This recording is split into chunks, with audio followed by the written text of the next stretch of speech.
ಇನ್ನು ಸೀರಿಯಲ್ ರಂಗದಲ್ಲಿ ಮತ್ತೊಂದು ಆಘಾತ ಎದುರಾಗಿದೆ ಅಂತ ಕೂಡ ಹೇಳ್ಬೋದು. ಹೌದು, ಸೀರಿಯಲ್ ರಂಗದಲ್ಲಿ ತಮ್ಮದೇ ಆದ ರೀತಿಯಲ್ಲಿ ಛಾಪನ್ನು ಮೂಡಿಸಿ ಅತಿ ದೊಡ್ಡ ಮಟ್ಟಿಗೆ ಹೆಸರು ಕೂಡ ಮಾಡಿದಂಥ ಅತಿ ದೊಡ್ಡ ಕಲಾವಿದೆ ಇದೀಗ ನೆನಪಾಗಿ ಉಳಿದಿರುವಂಥ ಒಂದು ಘಟನೆ ನಡೆದಿರುವಂಥದ್ದು. ಹಾಗಾದರೆ ಏನಾಗಿದೆ ಅಂತ ನೋಡೋಣ ಬನ್ನಿ. ಇನ್ನು ಸೆಲೆಬ್ರಿಟಿಗಳಂತೂ ಸಿಕ್ಕಾಪಟ್ಟೆ ಈಗ ಟ್ರೆಂಡ್ ಆಗಿರ್ತಾರೆ. ಈಗ ಏನಾದರೂ ಅವ್ರ ಇನ್ಸ್ಟಾಗ್ರಾಮ್, ಫೇಸ್ಬುಕ್ಗಳಲ್ಲಿ ಅವರ ಫೋಟೋಗಳನ್ನ ಶೇರ್ ಮಾಡೋದ್ರ ಮೂಲಕ ಸಾಕಷ್ಟು ವ್ಯೂಸ್ ಮತ್ತು ಲೈಕ್ಸ್ಗಳನ್ನು ಪಡೆಯುತ್ತಾರೆ. ಅವರಿಗೆ ಕೇವಲ ಸೀರಿಯಲ್ ಮಾತ್ರ ಹಣ ಬರುವಂಥ ಜಾಗ ಅಲ್ಲ, ಇದು ಕೂಡ ಈಗ ಹಣ ಬರುವಂಥ ಜಾಗಗಳಾಗಿದೆ.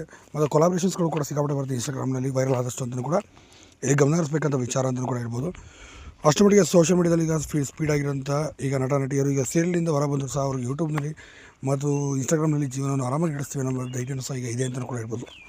ಇದೇ ಸಂದರ್ಭದಲ್ಲಿ ಇನ್ನು ಆಶಿ ಸೀರಿಯಲ್ನಲ್ಲಿ ಪ್ರಮುಖವಾದ ಪಾತ್ರವನ್ನು ಅಭಿನಯಿಸುತ್ತಿದ್ದಂಥ ಅಮೃತ ಮತ್ತು ರೋಹಿಣಿ ಪಾತ್ರಧಾರಿಯನ್ನು ಮಾಡ್ತಿದ್ದಂಥ ಅಮೃತ ಅವರು ಇದೀಗ ಇನ್ನು ಇಲ್ಲವಾಗಿದ್ದಾರೆ ಅಂತ ಹೇಳ್ಬೋದು. ಕನ್ನಡ ಸಿನಿಮಾದಲ್ಲಿ ಈಗ ದೊಡ್ಡ ನಾಯಕನ ಜೊತೆಗೆ ನಾಯಕಿಯಾಗಿರುವಂಥ ಸಂದರ್ಭ ಈಗ ಅವರಿಗೆ ಬಂದಿದೆ. ಇದೇ ಕಾರಣಕ್ಕಾಗಿ ನಾನು ಸೀರಿಯಲಿಂದ ಹೊರ ಬರ್ತಿದ್ದೇನೆ, ನನ್ನ ಮುಂದಿನ ನಟಿ ಬರೋರಿಗೆ ನಿಮ್ಮ ಇದೇ ಪ್ರೀತಿ ಸಹಕಾರ ಕೊಡಬೇಕು ಅಂತ ಕೂಡ ಅವರು ಕೂಡ ಮನವಿ ಮಾಡಿದ್ದಾರೆ. ಇನ್ನು ಜಾಗವನ್ನು ಈ ಹಿಂದೆ ಸಾಕಷ್ಟು ಸ್ಥಳಗಳಲ್ಲಿ ಅಂದರೆ ಗೀತಾ